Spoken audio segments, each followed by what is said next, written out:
What if I told you that two kingdoms fought a war so long that it outlasted entire generations, spanning 116 years and reshaping the very nature of European warfare forever? Welcome to the 100 Years' War, the ultimate medieval showdown between England and France. From 1337 to 1453, these two powerhouses locked horns in what would become one of history's most defining conflicts. Picture medieval Europe as a chessboard where English kings controlled vast territories in France, creating a powder keg of feudal tensions ready to explode. The spark that ignited this epic conflict came from an unlikely source: a family tree. When French King Charles IV died in 1328 without a male heir, his nephew Edward III of England claimed the French throne through his mother. The French nobility scoffed at this audacious claim, choosing Philip VI of Valois instead. Edward wasn't having it, but this wasn't just about crowns and titles.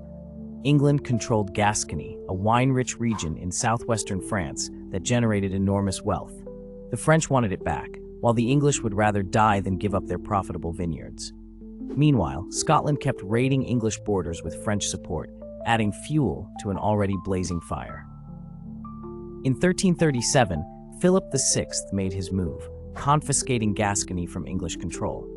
Edward responded by formally claiming the French throne and launching what would become the longest war in European history.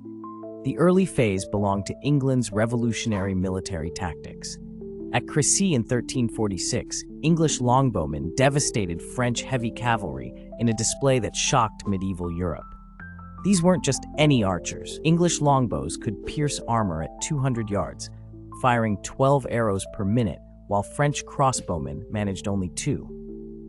King Edward III himself described the battlefield. The whole plain was covered with men struck down by arrows and cannonballs. This wasn't medieval warfare as anyone knew it.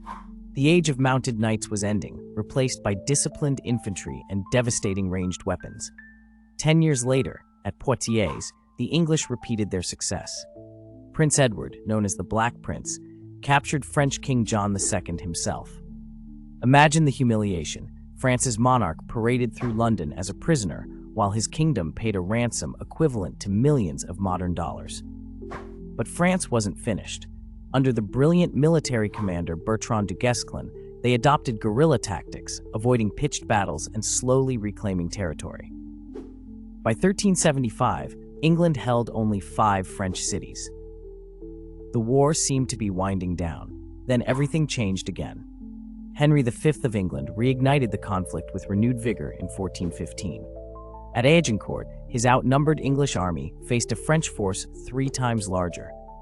The battle occurred on rain-soaked ground that turned into a muddy nightmare for heavily armored French knights. Henry's tactical genius shone as his longbowmen created killing fields while French cavalry struggled through the mire. English losses numbered in the dozens, while thousands of French nobles perished. Shakespeare later immortalized Henry's pre-battle speech, though the real king probably spoke in French to his multinational army. By 1420, Henry had achieved the impossible. The Treaty of Troyes made him heir to the French throne and regent of France. He married Catherine of Valois, cementing his claim. England controlled northern France while their Burgundian allies held the east. France appeared finished, but fate intervened cruelly. Henry died of dysentery in 1422, just 2 months before the French king's death. His infant son, Henry VI, inherited claims to both thrones, but babies don't win wars. French resistance began stirring in the unconquered south. Enter Joan of Arc, a peasant girl who claimed divine visions commanded her to save France. This illiterate teenager convinced the Dauphin Charles to give her an army. At Orléans in 1429, she broke a 7-month English siege that had seemed hopeless. Joan's impact transcended military tactics. She transformed French morale from despair to fanatical determination. Her white banner became a symbol of French nationalism, a concept barely understood before her arrival. She declared, "I am not afraid. I was born to do this." Though captured and executed by the English in 1431, Joan had already changed everything. The French developed superior artillery, including massive cannons that could breach medieval fortifications. These bronze monsters, weighing several tons each, revolutionized siege warfare. The war's final phase saw France systematically reclaiming territory. At Formigny in 1450, French cannons and cavalry demolished English forces. The Battle of Castillon in 1453 marked the war's end, with English commander John Talbot dying in a desperate charge against French artillery positions.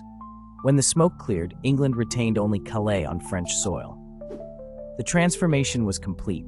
France had evolved from a feudal kingdom into a centralized nation-state, while England turned inward, eventually focusing on maritime expansion. The war's technological legacy proved equally revolutionary. Gunpowder weapons became dominant, making medieval castles obsolete. Professional armies replaced feudal levies. The longbow, once supreme, yielded to firearms that any peasant could master. Politically, the conflict birthed modern nationalism. French identity crystallized around resistance to English occupation, while English identity formed partly in opposition to French culture. These national consciousness would shape European politics for centuries. The economic costs were staggering. Both kingdoms spent fortunes on mercenaries, weapons, and fortifications. France's population dropped by half due to warfare, famine, and plague. English nobles bankrupted themselves funding campaigns, ultimately weakening aristocratic power. Yet this devastation catalyzed progress. Taxation systems modernized to fund warfare. Governments centralized power to coordinate military efforts. Banking evolved to finance campaigns. The war inadvertently accelerated Europe's transition from medieval to early modern society. The 100 Years' War wasn't really one conflict, but several connected struggles, interrupted by truces and treaties. It witnessed the rise and fall of military technologies, the birth of national identities, and the transformation of medieval Europe into something recognizably modern. Most remarkably, this century-long struggle began over feudal inheritance disputes, but ended by creating the foundation of the modern nation-state system. Two kingdoms entered this conflict as medieval realms. Two nations emerged, forever changed by their epic struggle for dominance.